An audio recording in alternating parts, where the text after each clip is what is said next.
Media ऐसी ताकत है जो किसी भी लीडर की नींदें उड़ा सकती है। एक ऐसी ताकत जो सामने बैठे नेता से ऐसे सवाल पूछ सकती है जिससे उस नेता का हलक तक सूख जाए। To the findings of the Shah Commission, which was set up to inquire whether there were any cause to take you to court and have you condemned for excesses, abuses of power. That you regret the killings that happened, allow to rest. पर आज 2025 आते आते इस media का क्या हाल हो गया है जानना चाहता हूँ, देश भी जानना चाहेगा। आप अपनी जेब में पर्स रखते हैं क्या? सच बताइए, why don't you get tired? आप थकते क्यों नहीं? कौन राहुल? हमारे वाले राहुल। ये क्या हो रहा है? ऐसी क्या मजबूरी आ गई है कि इस मीडिया की सारी पावर खत्म होती जा रही है। अब वो आंखों में आंखें डालकर सवाल नहीं पूछ पा रही है। ऐसी क्या मजबूरी आ गई है जो अपने सवालों से अच्छों की नींदें उड़ा दिया करती थी और आज वही मीडिया सर्कस बनती जा रही है।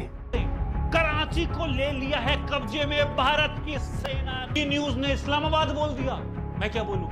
पोर्ट बोल देता हूं। भारत की सेना ने कब्जे में कर। बड़ी अफसोस के साथ कहना पड़ रहा है कि जो media fourth pillar of democracy कहा जाता है, आज वही पिलर टूटता जा रहा है और आज वो सिर्फ एक घटिया इंटरटेनमेंट का सोर्स बनता जा रहा है।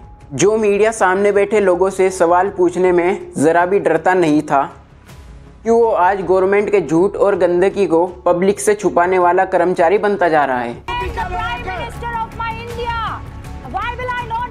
लेकिन जब मैंने इसके बारे में डीप रिसर्च की तो मुझे ऐसी बात पता लगी जिसकी आप कल्पना भी नहीं कर सकते। हम जो इन एंकर्स को बुरा भला कहते रहते हैं, इन्हें गालियां देते रहते हैं, फिर भी ये नहीं सुधरते क्योंकि उसके पीछे का मास्टरमाइंड तो कोई और ही है। अब सवाल ये उठता है, आखिर वो कौन है जो बड़ी शातिर तरीके से हमारे फोर्थ पिलर ऑफ डेमोक्रेसी को जोकर बनने पर मजबूर करता जा रहा है। आइए समझते हैं आज की इस वीडियो में। डेमोक्रेसी किसी भी कंट्री का अल्टीमेट पावर उस कंट्री में रह रहे लोगों के हाथ में होना, और जिस तरह किसी भी चीज़ का मजबूत होना उसकी रूट्स पर डिपेंड करता है, उसके पिलर मजबूत होने चाहिए, ठीक उसी तरह डेमोक्रेसी को स्टेबल रखने के लिए भी ये 4 पिलर्स मजबूत होने चाहिए।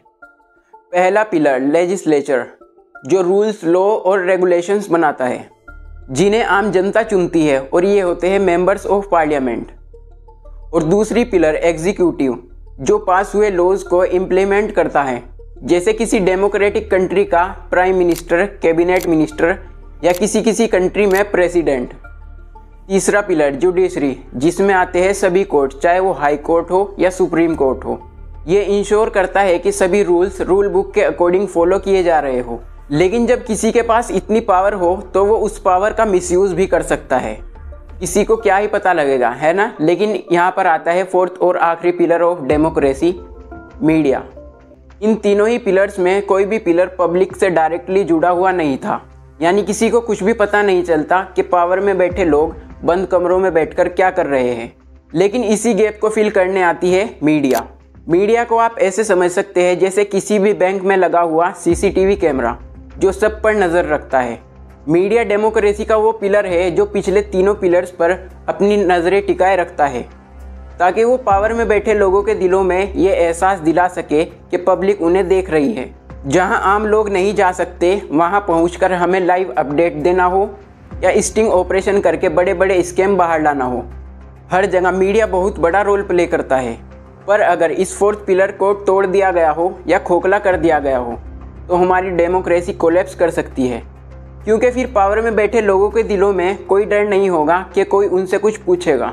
उन्हें कोई डर नहीं होगा कि बिलियंस ऑफ लोग उन्हें देख भी रहे हैं। उनके दिलों से वो डर खत्म हो जाएगा, जो किसी भी डेमोक्रेटिक कंट्री के लिए सही नहीं है। पर अफसोस की बात यह है कि ये चौथा पिलर टूटता जा रहा है। कुछ टूट चुके हैं और कुछ टूटने वाले हैं, और जो टूट नहीं रहे उनका नामो निशान मिटाया जा रहा है।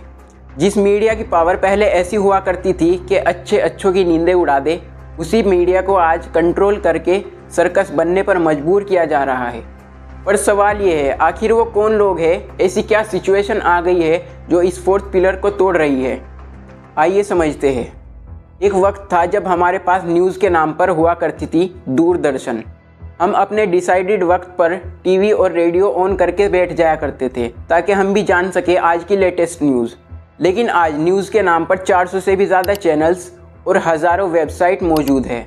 ऐसे में सवाल उठता है कि आपको इनमें से किस न्यूज़ चैनल या किस वेबसाइट से न्यूज़ देखनी चाहिए। और सारे न्यूज़ चैनल प्राइवेट ओनरशिप पर रन हो रहे हैं, यानी ये सब बिजनेस ऑर्गेनाइजेशंस हैं। और हर बिजनेस की तरह इन बिजनेस को भी एक ही चीज़ से मतलब है, प्रॉफिट, पैसा। और उनके पास इन्हें जनरेट करने का क्या रास्ता है?